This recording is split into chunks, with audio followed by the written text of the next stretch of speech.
এবং আমাদের দলের সমস্ত নেতাকর্মীকে এইভাবে আমাদের একটা মেসেজ দিতে হবে যে আগামীর বাংলাদেশ কিন্তু নতুন বাংলাদেশ। এই বাংলাদেশের আকাঙ্ক্ষা, শহীদের আকাঙ্ক্ষার সাথে আমাদেরকে মিল রেখে চলতে হবে।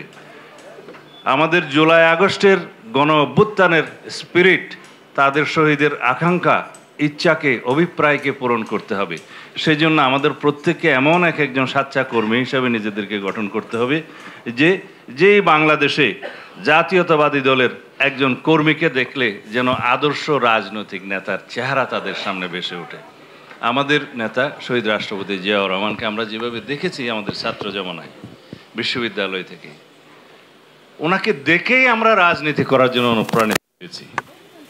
প্রথম দর্শনে ওনার কথায়, ওনার ত্যাগে, ওনার রক্ত যেদিন ঢাকা বিশ্ববিদ্যালয়ে ঝরেছে সেদিন বাংলাদেশ জাতীয়তাবাদী ছাত্র দল এবং বিএনপির রাজনীতি এই দেশের মাটিতে প্রতীত হয়ে গিয়েছে।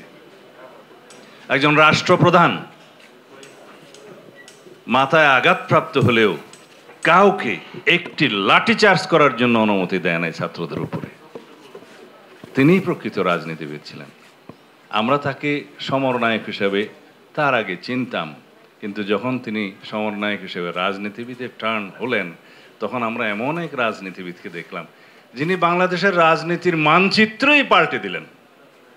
সারা বাংলাদেশের সমস্ত মানুষকে একটি জাতীয়তা এবং নাগরিকত্বের মধ্যে নিয়ে আসলেন এবং সেটা নিয়েই কিন্তু আজ পর্যন্ত আমরা বেঁচে আছি।